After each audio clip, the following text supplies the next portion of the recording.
Perkenalkan, nama saya Zakila Angel Mizia dengan NIM 23042352. Video ini saya buat untuk memenuhi tugas mata kuliah Governansi Digital dengan dosen pengampu Ibu Yulia Hanoselina, SIP MAP. Di video kali ini saya mau membahas topik yang lagi sering banget dibicarakan, yaitu dualitas digitalisasi, potensi, dan permasalahan. Digitalisasi itu sudah menjadi bagian dari kehidupan kita sehari-hari, mulai dari belajar, kerja, sampai hal-hal kecil seperti belanja atau bayar tagihan. Tapi yang menarik, kemajuan ini tuh ternyata tidak cuma punya sisi positif, tapi juga ada tantangan di baliknya. Kita langsung aja bicara mengenai apa itu transformasi digital. Kalau bicara soal transformasi digital, intinya ini tentang perubahan besar yang terjadi karena teknologi. Dulu banyak hal dilakukan secara manual, sekarang hampir semuanya bisa dilakukan lewat sistem digital. Contoh gampangnya aja, kita bisa kuliah lewat Zoom, kita kerja bisa lewat Google Meet, bahkan administrasi kampus pun sekarang sudah bisa dilakukan secara online. Nah, dari sinilah muncul istilah duality atau dua sisi digitalisasi. Di satu sisi bermanfaat, tapi di sisi lain juga bisa menimbulkan masalah kalau tidak dikelola dengan baik. Sekarang kita bahas dulu sisi positifnya. Digitalisasi itu memberikan banyak sekali manfaat, terutama dalam hal efisiensi dan transparansi. Misalnya, dalam konteks pemerintahan, digital governance itu memungkinkan pelayanan publik dilakukan lebih cepat, tepat, dan juga terbuka. Contohnya, sistem administrasi kependudukan online seperti pembuatan KTP digital atau layanan pajak secara daring. Nah, selain itu, digitalisasi itu juga membuka banyak sekali peluang ekonomi baru. Banyak UMKM bisa berkembang berkat platform digital seperti marketplace, media sosial, dan sistem pembayaran non-tunai.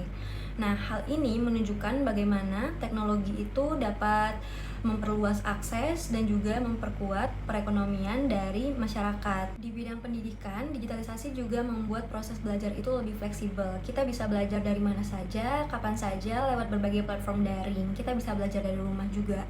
Nah, secara umum, potensi besar digitalisasi ini mampu meningkatkan kualitas hidup masyarakat, mendorong inovasi, dan juga mempercepat proses dari pembangunan. Namun seperti dua sisi mata uang, digitalisasi juga membawa berbagai permasalahan yang tidak bisa kita abaikan. Salah satu yang paling menonjol adalah kesenjangan digital, di mana tidak semua orang itu memiliki akses yang sama terhadap teknologi. Masyarakat di daerah terpencil misalnya masih kesulitan mengakses internet atau perangkat digital yang memadai. Akibatnya mereka tertinggal dalam berbagai aspek, termasuk pendidikan dan juga aspek ekonomi. Nah, selain itu, keamanan data itu juga menjadi isu yang amat sangat penting. Dengan semakin banyaknya aktivitas kita dilakukan secara online, resiko kebocoran data pribadi dan kejahatan cyber itu juga meningkat. Karena banyak sekali masyarakat yang belum memahami pentingnya perlindungan data digital. Nah, permasalahan lain itu adalah disinformasi atau penyebaran hoax, di mana di era media sosial seperti saat ini, informasi itu beredar sangat cepat, tapi tidak semua informasi itu akurat. Lalu dari sisi ketenagakerjaan, digitalisasi juga menyebabkan pergeseran struktur pekerjaan. Beberapa pekerjaan manual yang digantikan oleh sistem otomatis, sehingga tenaga kerja yang secara langsung dia tidak siap secara digital bisa kehilangan pekerjaannya karena sudah digantikan oleh sistem digital. Untuk menghadapi dualitas ini, perlu ada upaya yang seimbang antara pemanfaatan teknologi dan pengendalian resikonya. Pemerintah harus memperkuat infrastruktur digital agar akses internet itu merata di seluruh wilayah Indonesia. Lalu selain itu, literasi digital juga sangat penting untuk dilakukan, karena masyarakat perlu dibekali kemampuan berpikir kritis, memahami cara menggunakan teknologi dengan aman dan juga produktif. Dan regulasi terkait keamanan data pribadi itu juga perlu ditegakkan lebih kuat agar masyarakat merasa aman dalam beraktivitas di dunia digital. Lalu selain itu, kolaborasi antar pemerintah, sektor swasta, dan masyarakat harus ditingkatkan untuk memastikan bahwa manfaat digitalisasi itu bisa dirasakan secara inklusif, bukan hanya oleh kelompok-kelompok tertentu saja. Sebagai penutup, bisa kita simpulkan bahwa digitalisasi itu memiliki dua sisi yang saling bertolak belakang.